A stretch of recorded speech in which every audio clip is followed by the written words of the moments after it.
ਉਥਾਨਕਾ ਕਰਮ ਦੇ ਵਿਸ਼ੇ ਉੱਤੇ ਅਨੇਕ ਸਿਆਣਿਆਂ ਨੇ ਸਹਿਸ ਸਿਆਣਪੀ ਸਿਆਣਪਾਂ ਛਾਂਟੀਆਂ, ਅਨੇਕ ਅਕਲਾਈਆਂ ਨੇ ਆਪੋ ਆਪਣੀਆਂ ਅਕਲਾਂ ਦੌੜਾਈਆਂ, ਅਨੇਕ ਫਿਲਸਫੇਦਾਨ ਫਿਲਾਸਫਰਾਂ ਨੇ ਫਿਲਾਸਫੀਆਂ ਲਿਖੀਆਂ, ਅੱਡੋ ਅੱਡੀ ਮਤਾਂ ਵਾਲਿਆਂ ਨਾਨਾ ਪ੍ਰਕਾਰ ਮਤ ਮਤਾਂਤਗ ਪੁਸਤਕਾਂ ਰਚੀਆਂ, ਬਥੇਰੀਆਂ ਬਾਦ ਵਿਵਾਦੀ ਬਹਿਸ ਵਿਚਾਰਾਂ ਅਤੇ ਪ੍ਰਸ਼ਨੋਤਰੀਆਂ ਹੋਈਆਂ।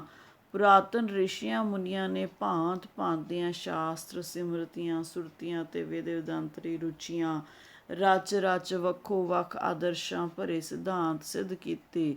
ਸਨਾਤਨੀ ਸਿਧਾਂਤਾਂ ਦੇ ਐਨ ਉਲਟ ਸਭ ਤੋਂ ਪਹਿਲਾਂ ਕਰਮ ਸ਼ਾਸਤਰੀ ਮਸਲਾ ਪੂਰੇ ਜ਼ੋਰਾਂ ਵਿੱਚ ਅਤੇ ਪੂਰੀ ਜ਼ਖਾਮਤ ਭਰੀ ਤਸਨੀਫ ਵਿੱਚ ਮਹਾਤਮਾ ਗੌਤਮ ਬੁੱਧ ਨੇ ਪ੍ਰਚਲਿਤ ਕੀਤਾ। ਉਦੋਂ ਤੋਂ ਲਾ ਕੇ ਹੁਣ ਦੇ ਵਰਤਮਾਨ ਸਮੇਂ ਤਾਈਂ ਇਸ ਕਰਮ ਵਿਸ਼ੇ ਪ੍ਰਥਾਈ ਚਰਚਾ ਛਿੜੀ ਹੀ ਚੱਲੀ ਆਉਂਦੀ ਹੈ। ਚਾਹੇ ਬੁੱਧ ਮਤ ਇਸ ਦੇ ਦਹਿਰੀਅਤ ਭਰੇ ਨਾਸਤਿਕਤਾ ਅਨਸਰ ਦੇ ਵਿਪਰਜੇ ਪ੍ਰਚਾਰ ਕਾਰਨ ਹਿੰਦੁਸਤਾਨ ਵਿੱਚੋਂ ਚਿਰੋਕਣਾ ਮਿਟ ਕੇ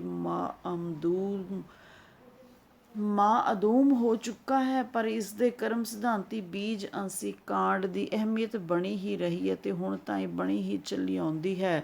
ਆਨਮਤ ਕਰਮ ਕਾਂਡ ਨੂੰ ਗੁਰਮਤ ਅੰਦਰ ਪ੍ਰਭਾਵਤ ਅਤੇ ਖਲਤ ਮਲਤ ਹੁੰਦਾ ਦੇਖ ਕੇ ਇਸ ਅਵਸਰ 'ਤੇ ਨਿਹਾਇਤ ਅਹਮ ਜ਼ਰੂਰੀ ਹੋਇਆ ਅਤੇ ਗੁਰਮਤ ਹਿਤੈਸ਼ੀ ਪਰਮਾਰਥੀ ਜਨਾਂ ਵੱਲੋਂ ਪ੍ਰਬਲ ਪ੍ਰੇਰਨਾ ਹੋਈ ਕਿ ਇਸ ਕਰਮ ਦੇ ਮਜ਼ਮੂਨ ਸੰਬੰਧੀ ਗੁਰਮਤ ਤੱਤ ਅਧਿਆਤਮ ਨਿਰਣੈ ਭਰੀ ਵਿਚਾਰ ਨਿਰਣਤ ਕੀਤੀ ਜਾਵੇ ਅਤੇ ਗੁਰਮਤ ਤੱਤ ਅਧਿਆਤਮੀ ਕਰਮ ਫਿਲਾਸਫੀ ਦਾ ਖਰੜਾ ਤਿਆਰ ਕੀਤਾ ਜਾਵੇ।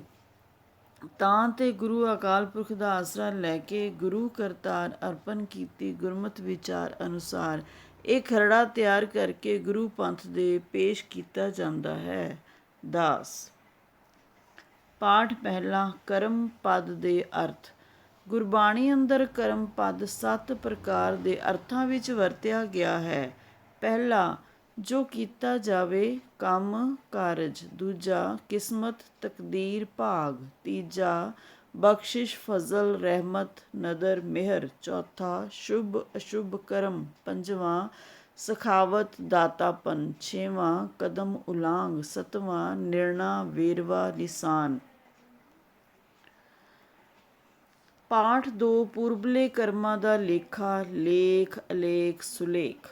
ਆਮ ਸੰਸਾਰੀ ਲੋਕ ਦੁਨੀਆ ਅੰਦਰ ਦੂਜੇ ਭਾਏ ਦੇ ਦੁਰਮਤ ਕਰਮਾਂ ਵਿੱਚ ਪ੍ਰਵਿਰਤ ਰਹਿੰਦੇ ਹਨ। ਉਹਨਾਂ ਤੋਂ ਦੁਰਮਤ ਕਰਮ ਹੀ ਹੁੰਦੇ ਹਨ, ਭਾਵੇਂ ਉਹ ਵੇਦਾਂ ਨੂੰ ਪੜ੍ਹ ਪੜ੍ਹ ਕੇ ਵਖਾਣਨਹਾਰੇ ਪੰਡਿਤ ਹੀ ਹੋਣ, ਪਰ ਉਹ ਮਾਇਆ ਮੋਹ ਦੇ ਸੁਆਉ ਵਿੱਚ ਹੀ ਲੱਥ ਪੱਥ ਰਹਿੰਦੇ ਹਨ। ਉਹਨਾਂ ਦੀ ਪਰਮਾਰਥ ਅਤੇ ਪਰਮਾਰਥੀ ਸੱਚੇ ਕਰਮ ਨਾਮ ਧਰਮ ਵੱਲ ਰੁਚੀ ਹੀ ਨਹੀਂ ਆਉਂਦੀ, ਸੁਰਤੀ ਹੀ ਨਹੀਂ ਫਿਰਦੀ। ਉਹ ਅਵਸ਼ ਭੈੜੇ ਦੁਰਮਤ ਕਰਮ ਹੀ ਕਰਦੇ ਹਨ। ਐਸੇ ਕਰਮ ਦਾ ਗੇੜ ਉਹਨਾਂ ਦਾ ਮੁੱਕਦਾ ਮਿਟਦਾ ਨਹੀਂ। ਪੂਰਬਲੇ ਕਰਮਾਂ ਦੀ ਲਿਖਤ ਅਨੁਸਾਰ ਇਹ ਦੁਰਮਤੀ ਕਰਮ ਉਹਨਾਂ ਨੂੰ ਅਵਸ਼ ਕਰਨੇ ਬਣਦੇ ਹਨ। ਉਹਨਾਂ ਤੋਂ ਹੁੰਦੇ ਹੀ ਮੰਦੇ ਕਰਮ ਹਨ। ਇਹੋ ਉਹਨਾਂ ਨੂੰ ਪਿਛਲੇ ਜਨਮ ਦੇ ਕਰਮਾਂ ਦਾ ਫਲ ਮਿਲਿਆ ਹੁੰਦਾ ਹੈ, ਮੰਦੇ ਕਰਮ ਕਮਾਉਣਾ। ਇਸ ਜਨਮ ਵਿੱਚ ਇਹ ਮੰਦੇ ਕਰਮ ਕਰਨ ਕਰਕੇ ਉਹਨਾਂ ਦਾ ਅਗਲਾ ਲੇਖਾ ਸਗੋਂ ਹੋਰ ਵੱਧ ਜਾਂਦਾ ਹੈ, ਨਿਬੜਦਾ ਨਹੀਂ। ਅਜਿਹੇ ਮੂਰਖਾਂ ਨੂੰ ਅਗਾਹਾਂ ਹੋਰ ਸਜ਼ਾ ਮਿਲਦੀ ਹੈ। ਉਹ ਦਾਤੇ ਦੇ ਦਿੱਤੇ ਪਦਾਰਥਾਂ ਵਿੱਚ ਹੀ ਰਚ ਪਚ ਜਾਂਦੇ ਹਨ ਅਤੇ ਦਾਤੇ ਨੂੰ ਚਿੱਤ ਚੇਤੇ ਹੀ ਨਹੀਂ ਰੱਖਦੇ, ਉਸਦਾ ਕਦੇ ਵੀ ਚਿੰਤਨ ਨਹੀਂ ਕਰਦੇ, ਜਿਸਨੇ ਜੀਉ ਪਿੰਡ ਸਰੀਰ ਦਿੱਤਾ ਹੈ ਅਤੇ ਜੋ ਸਾਰੇ ਚਰਾਚਰ ਜੀਉ ਪਿੰਡ ਸਾਜ ਕੇ ਸਾਰਿਆਂ ਨੂੰ ਮੰਦ ਅਮੰਦ ਕਰਮੀ ਮੂਰਖਾਂ ਮਨਮੁਖਾਂ ਨੂੰ ਵੀ ਰਿਜ਼ਕ ਰੋਜ਼ੀ ਦਿੰਦਾ ਸੰਭਾਉਂਦਾ ਪਹੁੰਚਾਉਂਦਾ ਹੈ। ਉਹ ਬੱਪੜੇ ਮੂੜ ਮੰਦ ਕਰਮੀ ਸਦਾ 84 ਦੇ ਗੇੜ ਵਿੱਚ ਪਏ ਹੀ ਰਹਿੰਦੇ ਹਨ। ਜਮ ਦਾ ਫਾਹਾ ਉਹਨਾਂ ਦੇ ਗਲਾਂ ਵਿੱਚ ਪਿਆ ਹੀ ਰਹਿੰਦਾ ਹੈ, ਕਦੇ ਨਹੀਂ ਘਟੀਂਦਾ। ਫਿਰ ਫਿਰ ਕੇ ਮੁੜ ਮੁੜ ਕੇ ਉਹ ਆਉਂਦੇ ਜਾਂਦੇ ਜੰਮਦੇ ਮਰਦੇ ਰਹਿੰਦੇ ਹਨ। ਉਹਨਾਂ ਅੰਦਰ ਗਿਆਨੀ ਮਨੁੱਖਾਂ ਅੰਧਲਿਆਂ ਨੂੰ ਮਨੁੱਖਾ ਜਨਮ ਦੇ ਸੰਵਾਰਨ ਦਾ ਉਪਾਅ ਸਰੰਜਾਮ ਕੁਝ ਸੁਝਦਾ ਹੀ ਨਹੀਂ। ਉਹ ਆਪਣੇ ਪੂਰਬਲੇ ਕਰਮਾਂ ਦੀ ਲਿਖਤਕਾਰ ਦਾ ਲਿਖਿਆ ਭੋਗਦੇ ਹਨ, ਕੀਤਾ ਪਾਉਂਦੇ ਹਨ, ਤੁਰ ਲਿਖੀਤਾ ਕਮਾਉਂਦੇ ਹਨ ਅਤੇ ਮੰਦਭਾਗੀ ਹੀ ਮਰਦੇ ਜੰਮਦੇ ਆਉਂਦੇ ਜਾਂਦੇ ਰਹਿੰਦੇ ਹਨ। ਪੂਰੇ ਭਾਗਾਂ ਕਰਕੇ ਅੱਛੇ ਨੇਕ ਕਰਮਾਂ ਕਰਕੇ ਜਿਨ੍ਹਾਂ ਦੇ ਕਰਮ ਪੂਰਬਲੇ ਜਨਮਾਂ ਦੇ ਕੀਤੇ ਹੋਏ ਹੁੰਦੇ ਹਨ ਤਿਨਾਂ ਦਾ ਅੰਕੁਰ ਇਹ ਸਫੁੱਟ ਹੁੰਦਾ ਹੈ ਕਿ ਇਸ ਜਨਮ ਵਿਖੇ ਉਹਨਾਂ ਨੂੰ ਸੱਚਾ ਸਤਿਗੁਰੂ ਸੁਖਦਾਤਾ ਆਪਣੇ ਸੱਚੇ ਸਤਿਗੁਰ ਸਰੂਪ ਵਿੱਚ ਆਏ ਮਿਲਦਾ ਹੈ, ਜਿਸ ਤੋਂ ਸੱਚੀ ਦੀਖਿਆ ਗੁਰ ਦੀਖਿਆ ਮਿਲ ਕੇ ਨਾਮ ਦੀ ਪ੍ਰਾਪਤੀ ਹੁੰਦੀ ਹੈ। ਜਿਸ ਸੁਖ ਦਾਤੇ ਸੱਚੇ ਦਾਤੇ ਦੀਆਂ ਕਮਾਈਆਂ ਕਰਕੇ ਉਹ ਵਡਭਾਗੇ ਪੁਰਸ਼ ਸੁਖ ਮਾਣਦੇ ਹਨ ਅਤੇ ਗ੍ਰਹਸਥ ਵਿੱਚ ਹੀ ਰਹਿੰਦੇ ਹੋਏ ਖਾਂਦੇ ਪੀਂਦੇ ਪਹਿਨਦੇ ਹੱਸਦੇ ਖੇਡਦੇ ਰਹਿੰਦੇ ਹਨ, ਤਿਨਾਂ ਦੀ ਸੁੱਖੋ ਸੁੱਖ ਹੀ ਸਦਾ ਸੁੱਖਾਂ ਆਤਮ ਆਨੰਦਮਈ ਸੁੱਖਾਂ ਵਿੱਚ ਸਾਰੀ ਅਵਰਦਾ ਵਿਹਾਉਂਦੀ ਹੈ। ਐਸਾ ਸੁਖਦਾਤਾ ਨਾਮ ਕਦੇ ਵੀ ਮਨੋਂ ਨਹੀਂ ਵਿਸਾਰਨਾ ਚਾਹੀਦਾ, ਜਿਸ ਦੀ ਪ੍ਰਤਾਪ ਕਮਾਈ ਕਰਕੇ ਸੱਚੇ ਦਾਤਾਰ ਦੇ ਦਰ ਸੱਚੀ ਸੋਭਾ ਮਿਲਦੀ ਹੈ। ਯਥਾ ਗੁਰਵਾਕ ਸ਼ਲੋਕ ਮਹਿਲਾ ਤੀਜਾ। ਪੜ੍ਹ ਪੜ੍ਹ ਪੰਡਤ ਬੇਦ ਵਖਾਣੈ ਮਾਇਆ ਮੋਹ ਸੁਆਏ, ਦੂਜੈ ਭਾਏ ਹਰ ਨਾਮ ਵਿਸਾਰਿਆ ਮਨ ਮੂਰਖ ਮਿਲੈ ਸਜਾਏ। ਜਿਨ ਜੀਉ ਪਿੰਡ ਦਿੱਤਾ ਤਿਸ ਕਬਹੂ ਨ ਚੇਤੈ, ਜੋ ਦੇਂਦਾ ਰਿਜਕ ਸੰਬਾਹੇ। ਜਮ ਕਾ ਫਾਹਾ ਗਲਹੁ ਨ ਕਟਿਐ, ਫਿਰ ਫਿਰ ਆਵੈ ਜਾਏ। ਮਨਮੁਖ ਕਿਛੁ ਨ ਸੂਝੈ ਅੰਧਲੇ, ਪੂਰਬ ਲਿਖਿਆ ਕਮਾਏ। ਪੂਰੇ ਭਾਗ ਸਤਿਗੁਰ ਮਿਲੈ ਸੁਖ ਦਾਤਾ, ਨਾਮ ਵਸੈ ਮਨ ਆਏ। ਸੁਖ ਮਾਣੈ ਸੁਖ ਪਹਿਨਣਾ, ਸੁਖੇ ਸੁਖ ਵਿਹਾਏ। ਨਾਨਕ ਸੋ ਨਾਉ ਮਨੋ ਵਿਸਾਰੀਐ, ਜਿਤ ਦਰ ਸੱਚੈ ਸੋਭਾ ਪਾਏ। ਗੁਰਮਤਿ ਨਾਮ ਜਪਣ ਰੂਪੀ ਸੱਚੀ ਕਮਾਈ ਦਾ ਸ਼ੁਭ ਕਰਮ ਪੂਰਬਲੀ ਲਿਖਤ ਅਨੁਸਾਰ ਹੀ ਕੋ ਵਡਭਾਗੀ ਗੁਰਮੁਖ ਜਨ ਕਮਾਉਂਦਾ ਹੈ। ਉਹੀ ਗੁਰੂ ਘਰ ਦਾ ਸਤਿਗੁਰੂ ਦਾ ਸੱਚਾ ਸਿੱਖ ਸੇਵਕ ਬਣਦਾ ਹੈ। ਉਸੇ ਨੂੰ ਹੀ ਗੁਰੂਦੁਆਰਿਓਂ ਗੁਰੂ ਸਰੂਪ ਪੰਜਾਂ ਪਿਆਰਿਆਂ ਦੇ ਰਾਹੀਂ ਸੱਚੀ ਦੀਖਿਆ ਗੁਰਮਤਿ ਨਾਮ ਦੀ ਮਿਲਦੀ ਹੈ, ਜਿਸ ਦੇ ਸੇਵਨ ਕਮਾਵਨ ਕਰਕੇ ਤਿਸ ਗੁਰਸਿੱਖ ਸੇਵਕ ਵਡਭਾਗੇ ਗੁਰਮੁਖ ਜਨ ਨੂੰ ਸਦੀਵੀ ਆਤਮ ਪਰਮਾਤਮ ਸੁਖ ਦੀ ਆਨੰਦ ਕਲਿਆਣਦਾਇਕ ਪ੍ਰਾਪਤੀ ਹੁੰਦੀ ਹੈ। ਭਾਗਾਂ ਬਿਨਾਂ ਐਸਾ ਸਤਿਗੁਰੂ ਨਹੀਂ ਮਿਲਦਾ। ਇਹ ਕੇਵਲ ਗੁਰੂ ਘਰ ਨੂੰ ਹੀ ਵਡਿਆਈ ਤੌਫੀਕ ਹੈ ਕਿ ਜਿੱਥੋਂ ਗੁਰ ਦੀਖਿਆ ਰੂਪੀ ਸ਼ਬਦ ਗੁਰ ਮੰਤਰ ਦੀ ਸੱਚੀ ਦਾਤ ਸੁਲਭਤ ਹੁੰਦੀ ਹੈ। ਸਤਿਗੁਰੂ ਗੁਰੂ ਨਾਨਕ ਦਸ਼ਮੇਸ਼ ਨੇ ਜੁਗਾਂ ਪਰਯੰਤ ਸਦੀਵ ਲਈ ਪੰਜਾਂ ਪਿਆਰਿਆਂ ਦੁਆਰਾ ਇਸ ਦਾਤ ਪ੍ਰਾਪਤੀ ਦਾ ਧੁਰਵਾ ਬੰਨ੍ਹ ਦਿੱਤਾ। ਇਹੀ ਸ਼ਬਦ ਗੁਰ ਮੰਤਰ ਰੂਪੀ ਦਾਤ ਹੈ, ਜਿਸ ਦੀ ਕਮਾਈ ਕਰਕੇ ਦਾਤੇ ਦਾਤਾਰ ਅਗਮ ਅਗੋਚਰ ਨਿਰੰਕਾਰ ਨੂੰ ਮਿਲੀਦਾ ਹੈ। ਯਥਾ ਗੁਰਵਾਕ ਪੂਰਬ ਲਿਖਿਆ ਸੋ ਕਰਮ ਕਮਾਇਆ, ਸਤਿਗੁਰ ਸੇਵ ਸਦਾ ਸੁਖ ਪਾਇਆ। ਬਿਨ ਭਾਗਾਂ ਗੁਰ ਪਾਈਐ ਨਾਹੀ, ਸ਼ਬਦੈ ਮੇਲ ਮਿਲਾਵਣਿਆ। ਇਹ ਪੂਰਬਲੇ ਕਰਮਾਂ ਦਾ ਅੰਕੁਰ ਹੈ।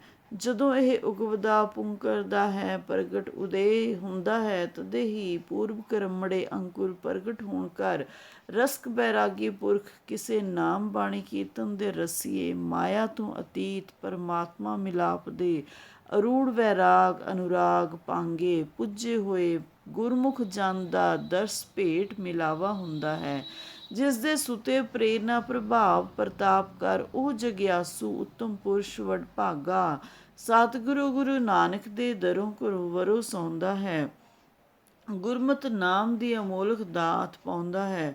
ਇਸ ਬਿਧ ਗੁਰਮੁਖ ਸੰਤ ਜਨਾਂ ਪੰਜ ਜਨਾਂ ਦੀ ਸੰਗਤ ਦੇ ਤੁਫੈਲ ਉਸ ਦੇ ਅਗਿਆਨ ਅੰਧੇਰ ਗੁਬਾਰ ਦੀ ਨਿੰਦਰਾ ਵਿੱਚ ਜਨਮ ਜਨਮਾਂਤਰਾਂ ਦੇ ਸੁੱਤੜੇ ਦੀ ਗੁਰ ਗਿਆਨ ਜੋਤ ਪ੍ਰਕਾਸ਼ੀ ਜਾਗ ਖੁੱਲ੍ਹ ਜਾਂਦੀ ਹੈ। ਯਥਾ ਗੁਰਵਾਕ ਪੂਰਬ ਕਰਮ ਅੰਕੁਰ ਜਬ ਪ੍ਰਗਟੇ, ਭੇਟਿਓ ਪੁਰਖ ਰਸਕ ਬੈਰਾਗੀ। ਮਿਟਿਓ ਅੰਧੇਰ ਮਿਲਤ ਹਰ ਨਾਨਕ, ਜਨਮ ਜਨਮ ਕੀ ਸੋਈ ਜਾਗੀ। ਗੁਰਮਤਿ ਨਾਮ ਅਭਿਆਸ ਰੂਪੀ ਕਰਮ ਸਾਰੇ ਸਰੀਰਕ ਰੋਗਾਂ ਲਈ ਔਖਦੀ ਰੂਪ ਨੁਸਖਾ ਹੈ। ਗੁਰਮਤਿ ਗੁਣ ਮੰਗਲ ਗਾਵਣ ਰੂਪੀ ਸੱਚੜਾ ਕਰਮ ਕਲਿਆਣ ਰੂਪ ਹੈ, ਜਿਸ ਤੋਂ ਵਾਹਿਗੁਰੂ ਦੀ ਪ੍ਰਾਪਤੀ ਹੁੰਦੀ ਹੈ। ਗੁਰਮਤਿ ਨਾਮ ਰੂਪੀ ਬੀਜ ਮੰਤਰ ਅਰਥਾਤ ਉਹ ਗੁਰਮੰਤਰ ਜੋ ਅੰਮ੍ਰਿਤ ਛਕਣ ਸਮੇਂ ਪੰਜਾਂ ਪਿਆਰਿਆਂ ਦੁਆਰਾ ਅਧਿਕਾਰੀ ਅੰਮ੍ਰਿਤ ਪਾਤਰ ਜਗਿਆਸੂ ਜਨ ਦੇ ਹਿਰਦੇ ਅੰਦਰ ਬੀਜਿਆ ਜਾਂਦਾ ਹੈ। ਇਸ ਦਾ ਪ੍ਰਾਪਤੀਮਈ ਗਿਆਨ ਸਰਬ ਪ੍ਰਾਣੀ ਮਾਤਰ ਲਈ ਹੈ। ਚੌਹਾਂ ਵਰਨਾਂ ਵਿੱਚੋਂ ਹਰ ਕੋਈ ਇਸ ਦਾ ਅਧਿਕਾਰੀ ਹੈ। ਹਰ ਇੱਕ ਵਰਨ ਹਰ ਇੱਕ ਜਾਤ ਜਨਮ ਦਾ ਪ੍ਰਾਣੀ ਗੁਰਮਤਿ ਨਾਮ ਦੇ ਜਪਣ ਦਾ ਹੱਕ ਰੱਖਦਾ ਹੈ।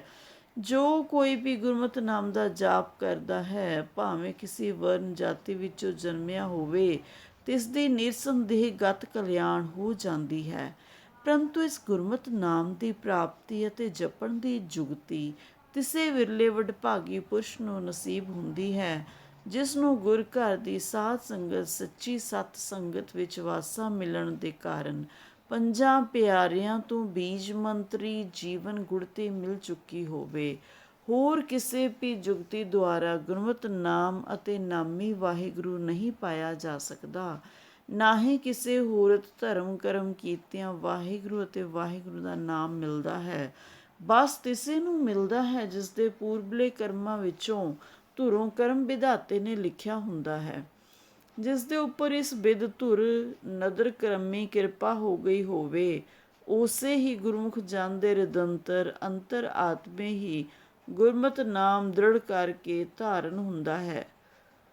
ਗੁਰਮਤਿ ਨਾਮ ਦੇ ਧਾਰਨ ਰੂਪੀ ਅਭਿਆਸ ਦੀ ਕਲਾ ਐਸੀ ਪਾਰ ਸਰੂਪ ਹੈ ਕਿ ਇਹ ਪਸ਼ੂਆਂ, ਪ੍ਰੇਤਾਂ, ਮੁਗਧਾਂ, ਪੱਥਰਾਂ ਦੇ ਵੀ ਤਾਰਨ ਨੂੰ ਸਮਰੱਥ ਹੈ।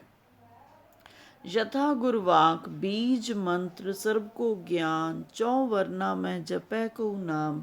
ਜੋ ਜੋ ਜਪੈ ਤਿਸ ਕੀ ਗਤ ਹੋਏ, ਸਾਧ ਸੰਗ ਪਾਵੈ ਜਨ ਕੋਏ। ਕਰ ਕਿਰਪਾ ਅੰਤਰ ਉਰ ਧਾਰੈ, ਪਸ ਪ੍ਰੇਤ ਮੁਗਧ ਪਾਥਰ ਕਉ ਤਾਰੈ। ਸਰਵ ਰੋਗ ਕਉ ਖਤ ਨਾਮ, ਕਲਿਆਣ ਰੂਪ ਮੰਗਲ ਗੁਣ ਗਾਮ। ਕਾਹੂ ਜੁਗਤ ਕਿਤੇ ਨ ਪਾਈਐ ਧਰਮ, ਨਾਨਕ ਤਿਸ ਮਿਲੈ ਜਿਸ ਲਿਖਿਆ ਧੁਰ ਕਰਮ। ਨਾ ਸਿਰਫ ਨਾਮ ਰੂਪੀ ਅਭਿਆਸ ਕਰਮ ਦੀ ਗਤ ਹੀ ਪੂਰਬ ਲਿਖੇ ਕਰਮਾਂ ਦਾ ਫਲ ਹੈ, ਬਲਕਿ ਜੋ ਜੋ ਕਰਮ ਰੂਪੀ ਕਾਰ ਹਰ ਇੱਕ ਪ੍ਰਾਣੀ ਸੁਤੇ ਸੁਭਾਵ ਕਰਦਾ ਹੈ ਅਤੇ ਬੇਥੋਹਾ ਹੋ ਕੇ ਕਰੀ ਜਾਂਦਾ ਹੈ, ਉਹ ਕਾਰ ਕਰਮ ਉਸਦੇ ਪੂਰਬਲੇ ਕਰਮਾਂ ਦੀ ਲਿਖਤ ਕਾਰ ਰੂਪੀ ਫਲ ਹੈ। ਅਤੇ ਇਹ ਕਾਰ ਕਮਾਵਣੀ ਕਰਤੇ ਨੇ ਹੀ, ਕਰਮ ਫਲ ਦਾਤੇ ਨੇ ਹੀ ਧੁਰੋਂ ਲਿਖ ਪਾਈ ਹੈ। ਯਥਾ ਗੁਰਵਾਕ ਸਾਈ ਕਾਰ ਕਮਾਵਣੀ, ਧੁਰ ਚੋਡੀ ਤਿੰਨੈ ਪਾਈ। ਸਾਕਤ ਸੁਆਨ ਸਭ ਕਰੇ ਕਰਾਇਆ, ਜੋ ਧੁਰ ਲਿਖਿਆ ਸੋ ਕਰਮ ਕਮਾਇਆ। ਭਾਵ ਧੁਰੋਂ ਲਿਖ ਛੋਡੀ ਕਾਰ, ਧੁਰੋਂ ਲਿਖਿਆ ਪੂਰਬਲੇ ਜਨਮ ਦਾ ਕਰਮ ਅਵਸ਼ ਕਰਨਾ ਪੈਂਦਾ ਹੈ। ਇਹ ਕਰਮ ਹਾਰੇ ਦੇ ਵੱਸ ਦਾ, ਉਸਦੀ ਆਪਣੀ ਮਰਜ਼ੀ ਦਾ ਕਰਮ ਨਹੀਂ ਰਹਿੰਦਾ। ਇਸ ਵਿੱਚ ਉਸਦਾ ਕੋਈ ਚਾਰਾ ਨਹੀਂ ਚੱਲਦਾ, ਆਪ ਮੁਹਾਰਾ ਹੀ ਉਸ ਤੋਂ ਹੁੰਦਾ ਹੈ। ਇਹ ਕਰਮ ਉਸਦੇ ਪਿਛਲੇ ਜਨਮ ਦੀ ਸਜ਼ਾ ਦੇ ਰੂਪ ਵਿੱਚ ਹੁੰਦਾ ਹੈ। ਜਜ਼ਾ ਸਜ਼ਾ ਦੇਣ ਹਾਰਾ ਕਰਮ ਵਿਧਾਤਾ, ਕਰਮ ਫਲ ਦਾਤਾ ਵਾਹਿਗੁਰੂ ਹੀ ਉਸ ਤੋਂ ਕਰਾਉਂਦਾ ਹੈ। ਪਰ ਇਸ ਕਰਮ ਕਰਨ ਦੀ ਜ਼ਿੰਮੇਵਾਰੀ ਤੋਂ ਕਰਮ ਕਰਨ ਹਾਰਾ ਪ੍ਰਾਣੀ ਬੰਚਿਤ ਨਹੀਂ ਹੁੰਦਾ। ਜ਼ਿੰਮੇਵਾਰੀ ਤਾਂ ਉਸਦੀ ਜ਼ਰੂਰੀ ਠਹਿਰੀ। ਪਿਛਲੇ ਜਨਮ ਦੇ ਕਰਮਾਂ ਦਾ ਜ਼ਿੰਮੇਵਾਰ ਕਰਨ ਹਾਰਾ ਪ੍ਰਾਣੀ ਹੀ ਗਰਦਾਨਿਆ ਜਾਂਦਾ ਹੈ। ਪਿਛਲੇ ਜਨਮ ਦੇ ਕਰਮਾਂ ਦੀ ਜਜ਼ਾ ਸਜ਼ਾ ਵਿੱਚ ਉਸ ਨੂੰ ਉਸਦੇ ਕਰਮ ਦੀ ਹੈਯਤ ਦੇ ਮੁਤਾਬਿਕ ਨਿਰਾ ਜਨਮ ਹੀ ਨਹੀਂ ਮਿਲਦਾ, ਬਲਕਿ ਇਸ ਨਵੇਂ ਮਿਲੇ ਕਰਮ ਕਯੰਤੀ ਜਨਮ ਦੀ ਜਯੰਤੀ ਵਾਲੇ ਕਰਮ ਵੀ ਉਸ ਨੂੰ ਅਵਸ਼ ਕਰਨੇ ਪੈਂਦੇ ਹਨ। ਸਾਕਤ ਕਰਮੀਆਂ ਨੂੰ ਸਾਕਤਾਂ ਵਾਲਾ ਜਨਮ ਹੀ ਮਿਲੇਗਾ ਅਤੇ ਸਾਕਤਾਂ ਵਾਲੇ ਕਰਮ ਹੀ ਉਹਨਾਂ ਤੋਂ ਹੋਣਗੇ। ਇਸ ਦੀ ਠੱਲ ਨਹੀਂ ਪੈਂਦੀ, ਨਾ ਪਵੇਗੀ, ਜਦੋਂ ਤਾਈਂ ਹੁਕਮ ਰਜਾਈ ਕਰਮ ਵਿਧਾਤੇ ਦੀ ਹੁਕਮ ਰਜ਼ਾ ਅਨੁਸਾਰ ਉਹ ਸੁਲੱਖਣਾ ਵਿਲੱਖਣਾ ਕਰਮ ਉਸ ਤੋਂ ਨਹੀਂ ਹੋ ਆਵੇਗਾ ਜੋ ਕਮਾਤੇ ਸਮੂਹ ਕਰਮਾਂ ਨੂੰ ਬੰਨ ਲਾਉਣ ਹਾਰਾ ਹੈ। ਇਹ ਸ਼ੁਭ ਕਰਮ ਵੀ ਕਿਸੇ ਸ਼ੁਭ ਕਰਮੀ ਅੰਕੁਰ ਦੇ ਉਗਵਣ ਕਰ ਹੀ ਹੋਵੇਗਾ।